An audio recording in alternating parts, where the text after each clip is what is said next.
Okay, so our next talk here is going to be a panel discussion. We're going to kind of base it on really scary and kind of remarkable near miss that we had on Cornbiscuit Ridge last January. And you know, it's kind of going to be an open forum discussion, so we'll start there and talk about the accident a little bit and kind of a little discussion on managing terrain use with persistent weak layers and how the forecast applies to that, and see where it takes us.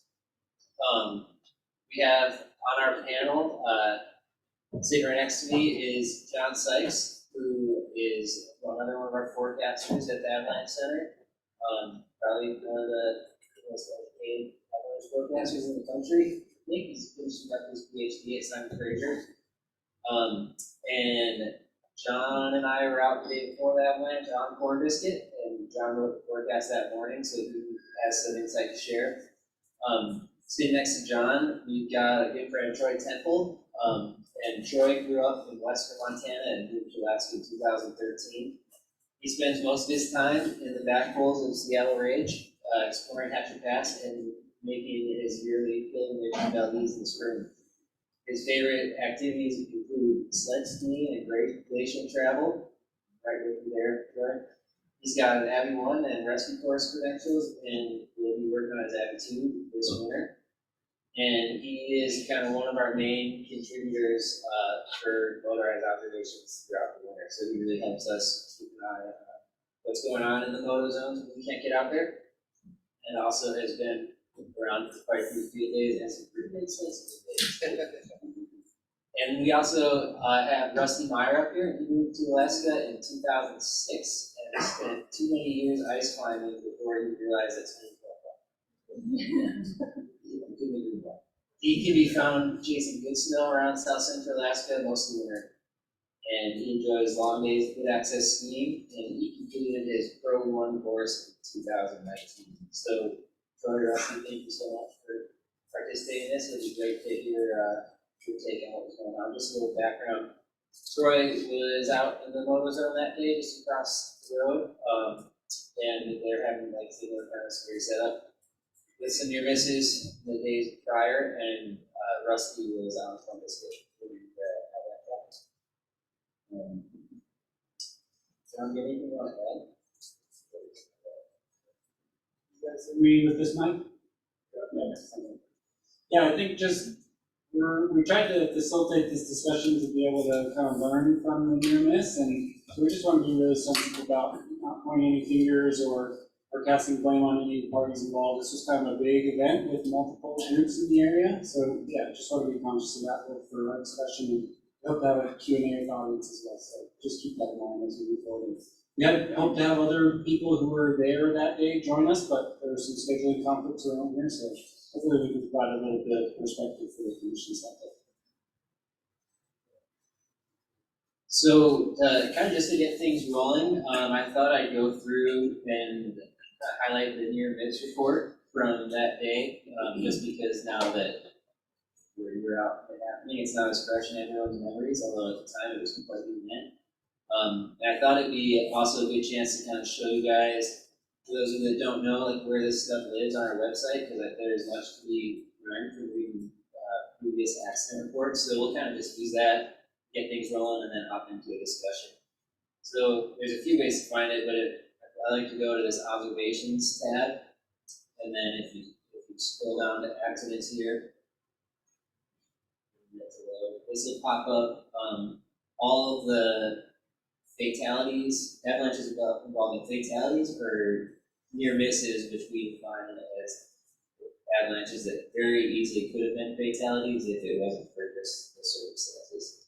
So, you know, this goes back years, but kind of the most recent ones are at the top. So if we just click on the Cornbiscuit, Southwest Face, and the avalanches here.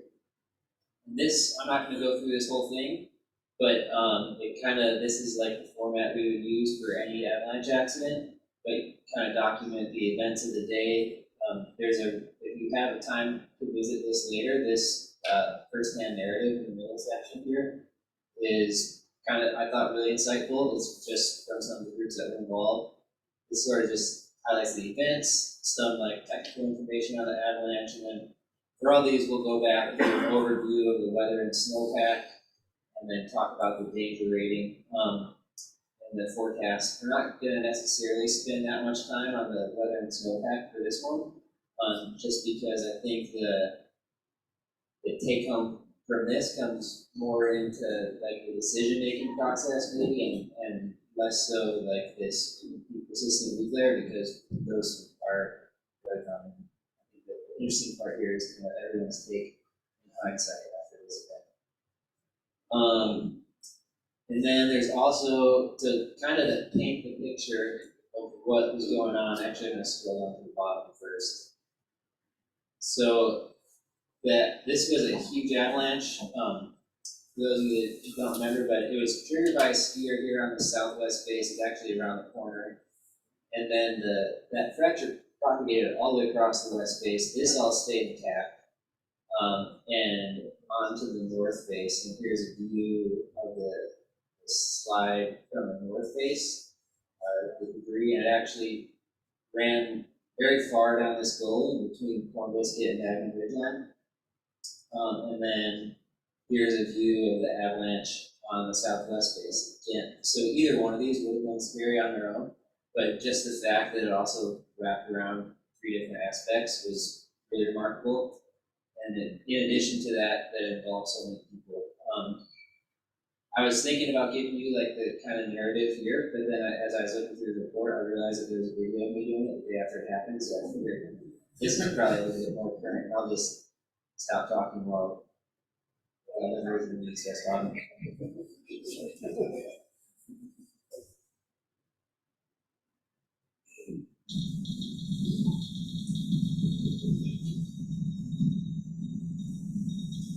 Hey, this is Andrew at the Chugach National Forest Avalanche Center. It's January 8th, and I'm standing here at the crown of a very large avalanche that was triggered yesterday by a skier. There were multiple groups on slope when this avalanche released. There had already been multiple sets of ski tracks on the slope as well that were taken out by the avalanche. The skier that triggered it was able to self-arrest at the crown. There was another skier mid-slope who was able to ski off, and a third person who was carried and partially buried, and they were able to dig themselves out and get out without injury. It's really a miracle that nothing worse happened with how big this avalanche was. The fracture also propagated around the corner onto the north face of Cornbiscuit and ran down and buried the skin track that heads up as you head back towards Super Bowl. Buried a skin track down at the bottom of this south face that I put in the day before the avalanche, so it's really got, it's kind of grabbed everyone's attention. The avalanche failed on these facets associated with that Thanksgiving crust that we've been talking about for a month and a half now. So it's obviously still a concern, and this is a problem that's not going away anytime soon. We saw widespread activity on this layer with the last major loading event, which was January 4th, and we saw more close calls, human-triggered avalanches over on Seattle Bridge 2 days prior to this avalanche. So we know conditions are dangerous right now. As we get further out from the major loading event, it's becoming less likely to trigger, but the possibility is still there. So we're going to be dealing with the case, probably dropping to moderate danger where it's still really dangerous conditions. And there's a chance for triggering something massive that you just don't really want to mess with. The only way to avoid it is going to be sticking to 30 degrees or less. You can stay tuned for more updates at chugachavalanche.org.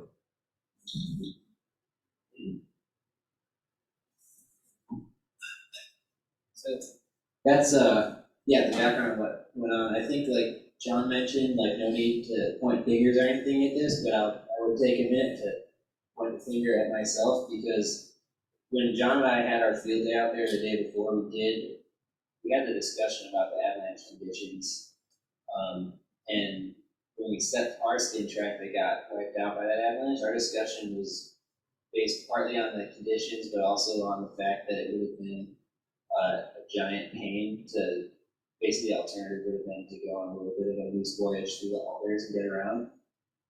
So we opted that, we kind of decided that it was low enough exposure that we could do it one at a time and get across that path and do it safely, which worked out for us, but I think in hindsight, like we could talk about it, it kind of, at least, it seems like that we were just pushing the line a little bit too close.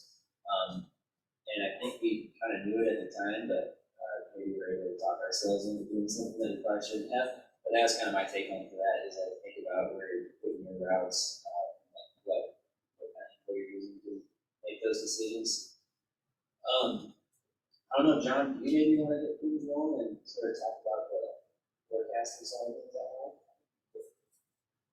Cool. Yeah, so like Andrew said, we did a field day the day before this, and we skimmed right up Bertha Creek to kind of the basic gold pan, and saw some pretty impressive wide propagating avalanches up there. And I think for me, the biggest takeaway from this event as the person forecasting was, I don't think that my forecast really relayed the severity of what we saw in the field the day before. I think if you read the text and the details of the problem descriptions, it was probably buried in there somewhere, but for me, the challenge with these type of conditions is to, how do we weigh kind of likelihood versus travel advice when we set the danger rating? And I think in hindsight, it's easy to say that this should have been a considerable hazard day, since we triggered a giant avalanche and there was multiple groups on slope. But yeah, it's kind of as a forecaster, it's a bit of it's a decision process that you have to go through. We try and be consistent within our forecast team, but there's differences between different forecast operations of how to characterize this type of condition. So where I'm sitting, that's the biggest takeaway, is like more emphasis on travel advice. I wouldn't, yeah, and emphasizing like maybe not so much of a deep dive into what's the likelihood for this individual avalanche, but more like where would we recommend going for the day. We're kind of simplifying the communication by just focusing on terrain and not overemphasizing kind of that complexity of the avalanche hazard.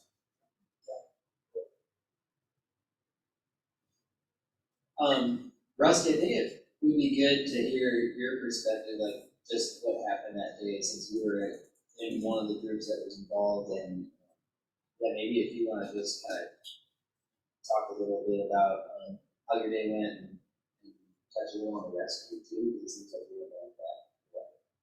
So I had an interesting perspective on this. My group, there's just myself and my partner, and we had a super close. Is that better? Yes. So we were the last party out of the parking lot that day, and that was kind of on purpose. We were going out to really just kind of assess conditions. Weren't trying to get first tracks or anything like that. When the actual avalanche occurred, we were low down, kind of right at that point where you can decide if you're going up the west face or if you're going to cut over like to Gold Pan or to Super Bowl or to Magnum. I think the most interesting part about that for me was I happened to be in the one spot where when this giant slide happened, we didn't see anything, we didn't hear anything, and we didn't feel a warmth. And I think we were the only party out of 7 on Cornbiscuit that morning that was in a spot like that.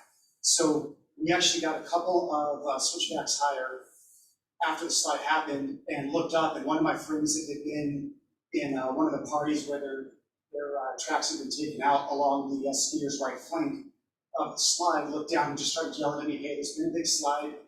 The party that triggered it is okay. We're not really sure if anyone else got there. And so at that point, you kind of did what I consider the worst case scenario in Trinity, where you have a huge slide and a lot of parties that could potentially be caught up in it. The other thing that was interesting about this is there were 4 parties on that southwest or westerly aspect, and we all happened to know each other. So not only during the rescue, but for really months afterwards, we've been able to talk about this and kind of get a lot of insight into what everybody was thinking. But from the rescue perspective, I knew that one of my friends was potentially going to Magnum, and so I immediately told my friends who had yelled out to me, you guys go to the south side, we'll go backwards and see if the people behind us are okay. And started to take action on that immediate plan. About 30 seconds later, my friend popped up behind us on the spin track. They had changed their plan on where they were going. And so all 3 of our groups linked up. And then Billy Finley's group came down. I'll use his name because he did write publicly about this. He linked up with us. So now we had 4 groups that kind of all knew each other. We knew that a party of 3 had triggered this, but interestingly enough, we saw their tracks from the day before that were now buried or partially buried. We didn't know whose tracks those were, so we decided, number one, we needed to get everybody in a safe spot. And number two, we should have a limited number of people go back and try to do a quick sweep of the debris and just make sure there wasn't a party caught that nobody knew about. And it turns out there were two parties that were on the other side of the avalanche path, but they had the same thought, so we ended up meeting in the middle. I would say that there were a lot of lessons, I think a lot of observations about how the rescue went, but we probably get to that. I'm going back now. Yeah, you can keep going. So I'd say like most of my perspective on this is a large group rescue. I'd say the biggest thing I got out of it, number one, on like an individual level, I think Avalanche Education was working out of 15 people or so. Everybody had their beacons in the right mode.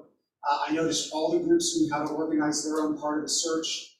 People were generally moving with good intervals between searchers. People had good communication.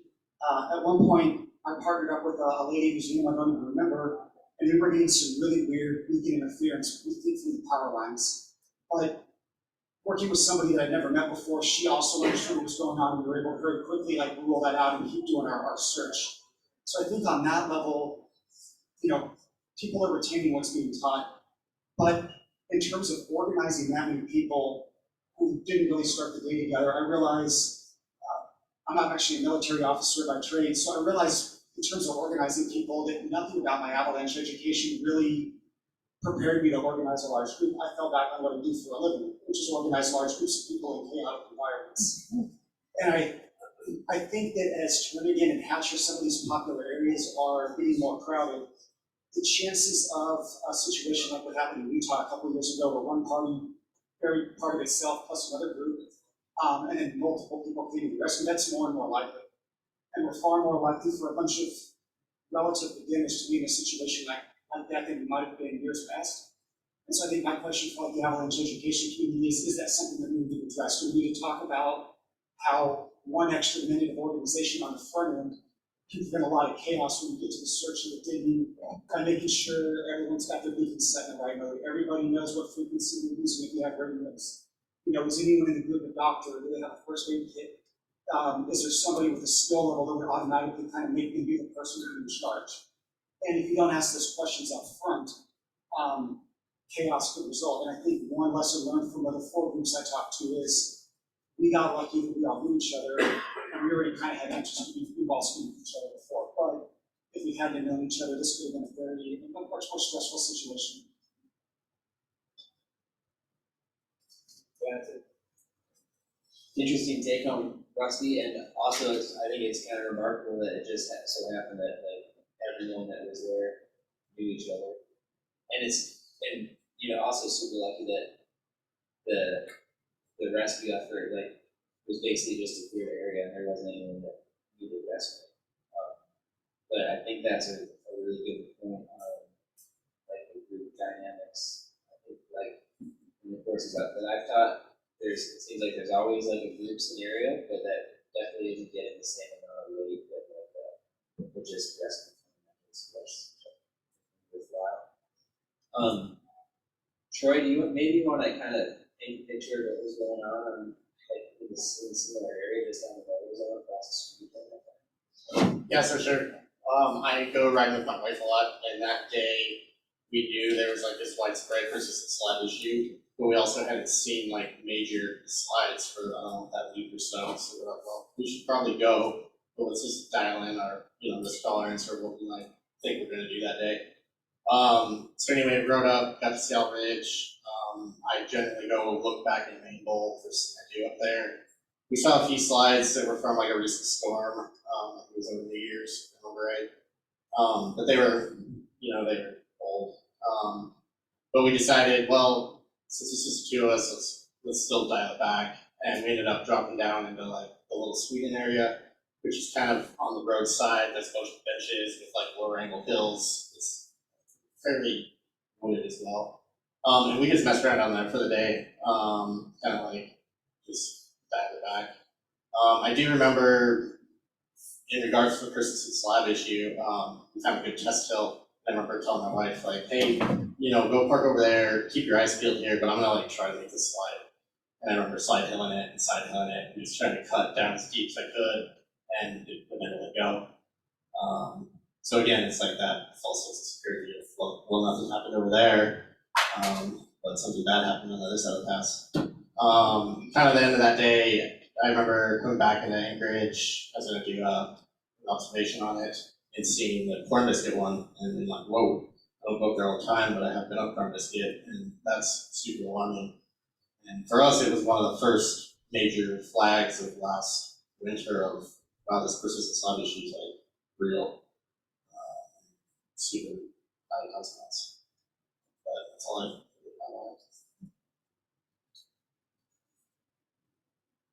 A couple, I think you just brought up two super interesting and related points, are like the slope cuts and like travel tests that you can do on a snow machine. Like, I think maybe not considering this specific event, but just in general, it's like something that is one like huge benefit you have on that is that it's pretty easy to do. Like go out and test like 20 different slopes with no time at all on a snow machine. I think like a lot of these travel to, and you can get a little bit deeper. Like you can do the tractor, you could do a ski cut or something. Little test slope. I think like there's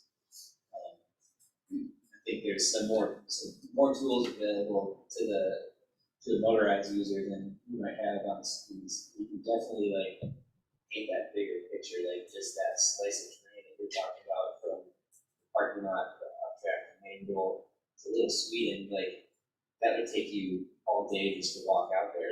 But meanwhile, you guys can go out and test a bunch of slope around. So it's cool. It's a powerful tool that you have when you're out on a snow machine. And I think the other thing that you touched on is just this idea of like doing how your travel tests weren't really painting the full picture with that being slide problem. And I think that's something that we struggle with a lot too, is when we're trying to go out and get field data and sort of like assess the likelihood of triggering these things. Like at a certain point, you're really limited with what you can do to assess it.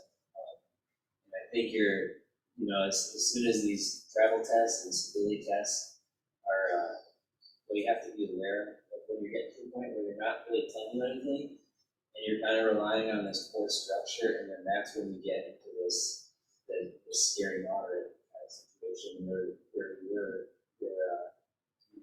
it's still possible to trigger an avalanche, but you just can't get any more info on like how sudden that thing is getting. So, John, I think that your point on emphasizing travel advice over likelihood is like super important. I think like when we get on that fence there, that's kind of some of the discussions we have. I think also like other thing is that maybe gets lost in the mix is like not all moderates are created equal. I guess like maybe Rusty or Troy, if you can like talk a little bit about how, like, I'm kind of curious like how you guys interpret it. We have like a moderate avalanche danger day, like so maybe like use this as that Cornbiscuit day as an example. Like how much weight are you putting on just the danger rating versus like the discussion? Because like John mentioned, his forecast pretty much laid out exactly what goes on, but we still notice a bunch of people getting into like pretty big rain. So we're always kind of curious, like what parts of the forecast are most important? How does that play into the decision? I guess last year it was tough because it was like Groundhog Day. It was always this persistent slab, yellow rating, but you knew in the right scenario it would kill you, right? Like with big slides. So I think you guys could put like scary moderate a lot. You guys would kind of emphasize like, yeah, it's yellow, but it's got really high consequences if it goes. For me, it's probably the first thing is like, avalanche type and then probably likelihood ourselves. And then I rely on a lot of the skier observations, honestly, because they go out a lot of places and a lot of people report it pretty well. So I kind of go off of like what else has been happening in the area. And then as far as like the Seattle Ridge side, there's a handful of slopes that I know, like, hey, if those slide, it's kind of a big deal. There's a couple others where if they slide, well, they slide all the time. Widowmaker slid, weird, so it's not as alarming. So I try to go off some of that too, of just like, if you have a slope that typically slides, or doesn't typically slide, pay attention to it. That's great. I'd say everything Troy said, I 100% agree with that. The way my brain works, I start off with the forecast and I look at big picture, the overall risk and then what the specific problems are. And then I try to dive into the written report, the write-up, and then I try to see how that aligns with recent skier observations, with the weather data that's available. And then for me, like when I get to the parking lot or the trailhead, I try to look at the area I want to go to and ask if can I overlay that knowledge onto that terrain? Like, can I visualize that problem that day in that terrain? If I can't paint that picture in my head, that automatically tells me I don't understand everything that's going on, so that automatically makes me dial back a bit. But I find a lot of times talking to people, they're very good at understanding aspects of what's going on, but they struggle to tie it together. So like, they can tell you what the problem is, or they can tell you to avoid obvious areas, but they sometimes struggle with, okay, what's the coherent plan that comes out of all that data? How do we tie it all together? I think when we're talking the scary moderates specifically, I think from what I've seen just talking to other recreational users, is people tend to fall into two categories. You've got the guys like most of the people in this room that are snow nerds, and they know the technical language we use in the report. They understand what scary moderate means, and so they read that and they take that into account. But one comment I heard, even asking people how to approach the questions today, was it's not a term that's officially part of the forecasting or part of the conceptual model. And people have different understandings of what it means, and so it sometimes frustrates people because they're like, well, I went to this Abbey 1, and this is what I was told the model tells me. But yet we've spent years trying to come up with our own language to describe something that doesn't quite fit into that model. And so when you try to go into the description, you explain to people what scary moderate is, the people that need to understand it the most may not have the language or the avalanche education to understand what you're trying to convey to them. Yeah, I totally agree with you there, Rusty. It makes me think back to Ann's talk about the kind of different user types and how are we communicating with these different users.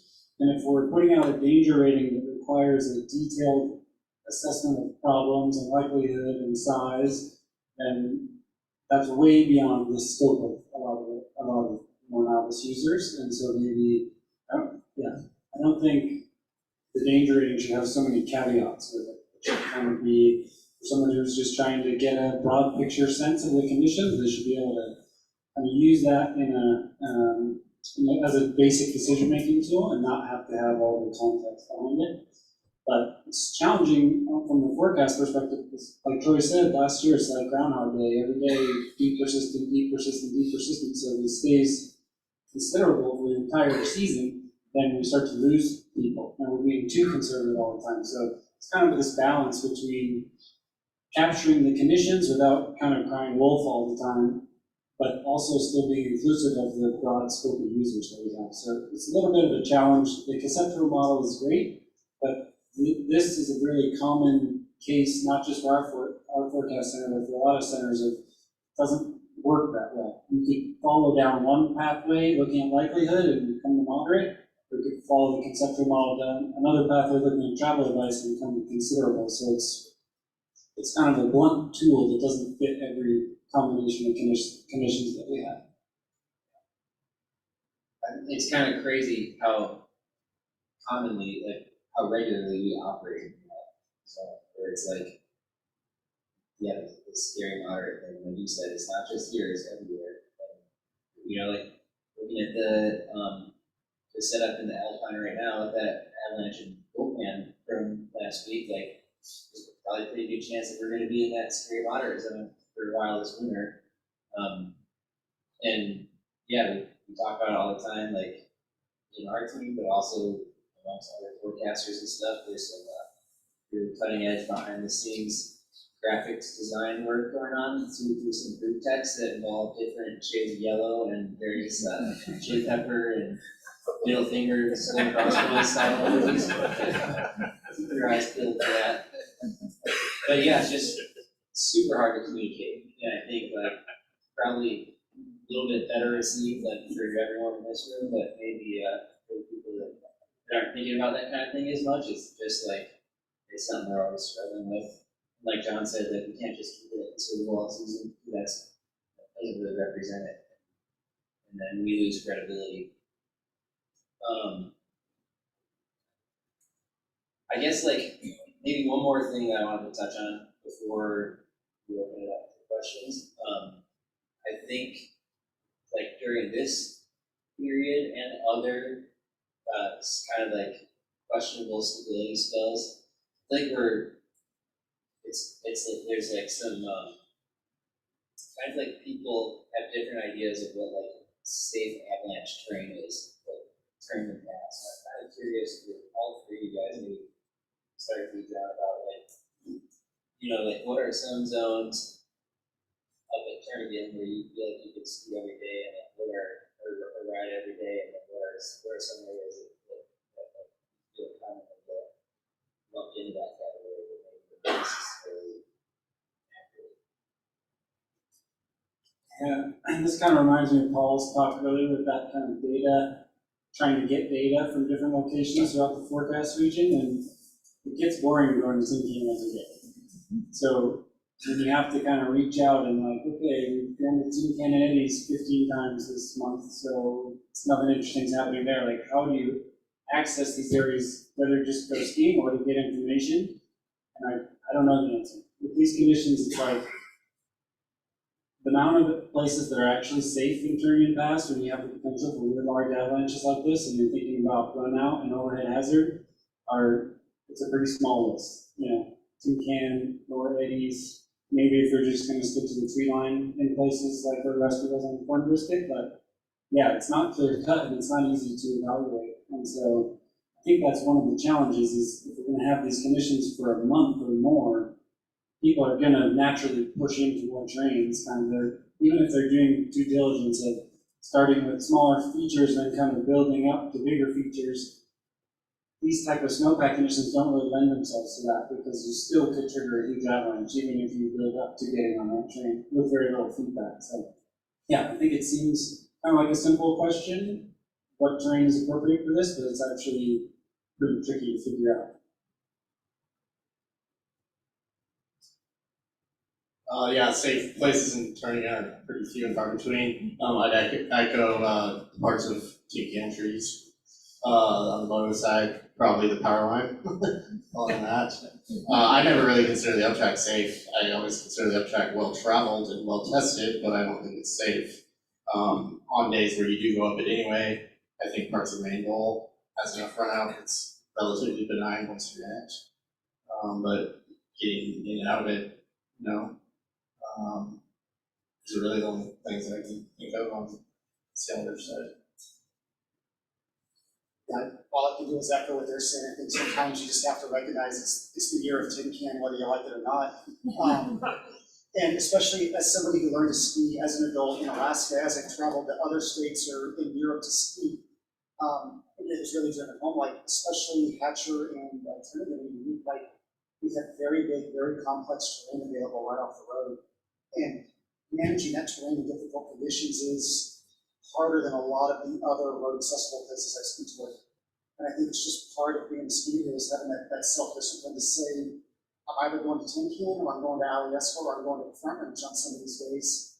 But I think also when you look at, especially from a professional standpoint, like when you have to go out and try to assess these conditions because your job is to safeguard it for everybody else, like I think it shapes a greater moment that we've been talking about. You know, like I don't know what the right approach is to assume a slightly riskier stance doing anything like that than maybe a recreational user would have because you've got to go out and try to get some data.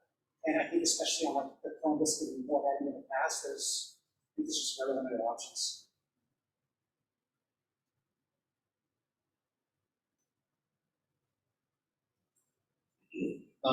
But I think unless you guys have anything else that you want to add, is there anything that we want to talk about that we would get to?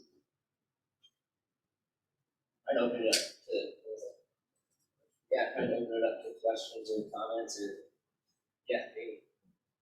How close are we to the gates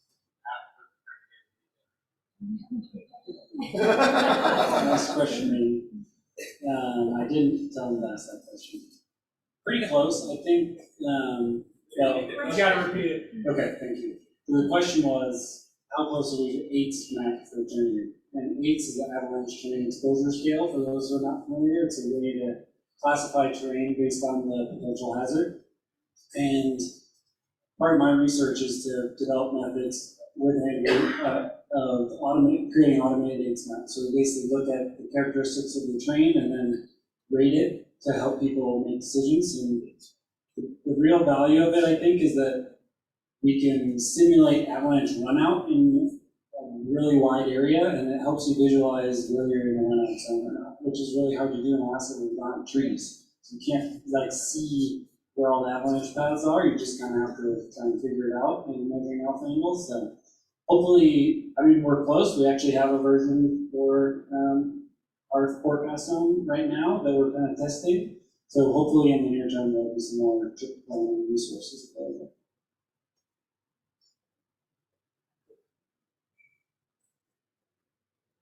Yeah, Mike. Does anybody, any of you guys know how deep it was, where it was triggered? So Mike was asking how deep the avalanche was where it was triggered. I went up there to do a ground profile the next day, and I want to say it was like 2 or 3 feet deep. It was a kind of a shallower, convexity that had, there was a big rock right there where we triggered it that would have been impossible to see with the old snow or the snow surface. But sure enough, like right at that spot. And I'm glad you mentioned that because this reminded me of something I wanted to bring up too. The skier that triggered it was sort of like they were all staged at the top, the whole group, and he was like 2 of his group members were on the slope, and he had kind of like inched down towards the edge to get a better view. I think he was trying to take some pictures, but I think like that reminded me of a fatality down at Red Mountain Pass in Colorado in 2019, I think, where the skier had done the exact same thing, like they had their waiting area, and then the group was out of sight for a little while, so someone would kind of edge down and just got just deep enough to trigger something. And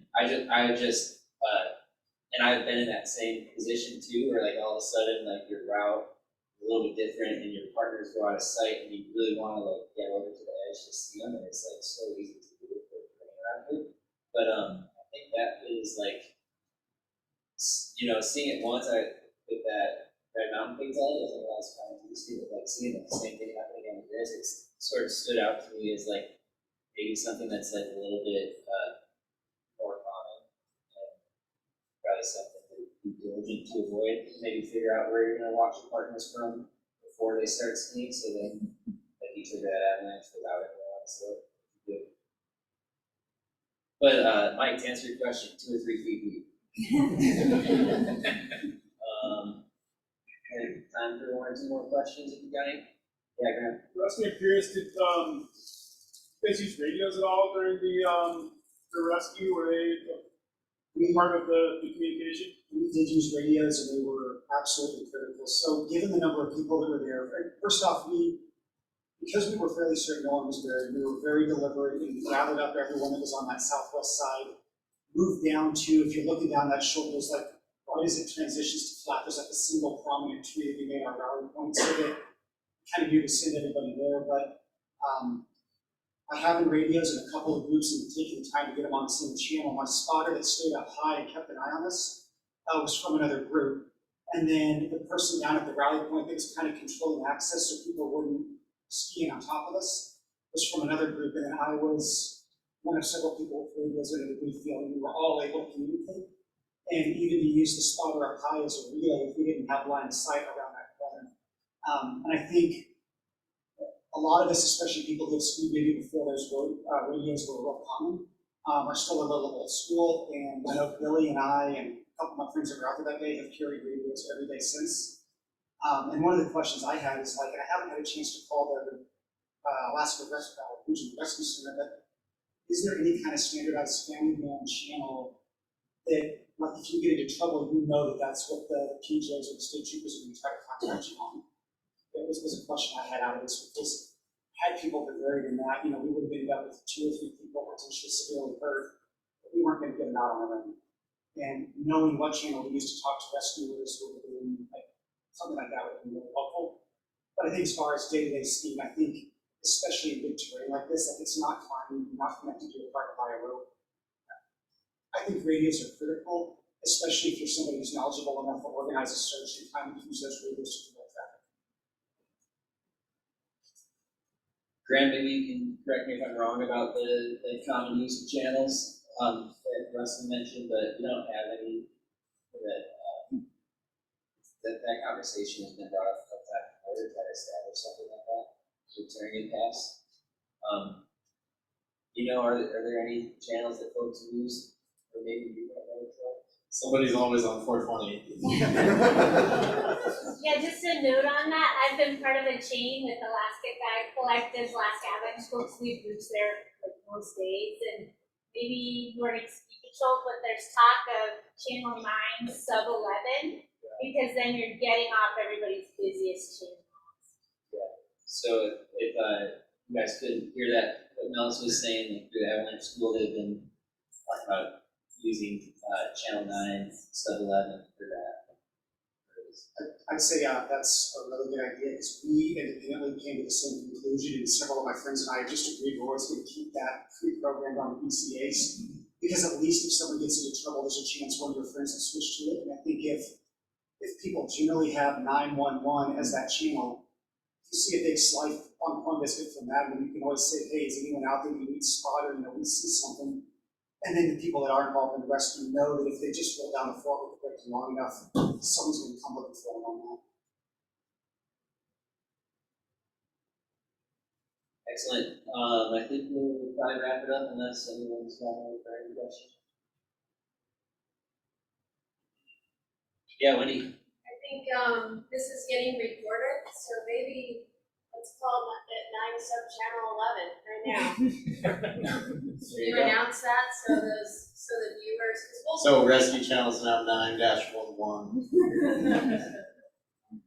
Is that pre-programmed on the PCA? Is that A or D?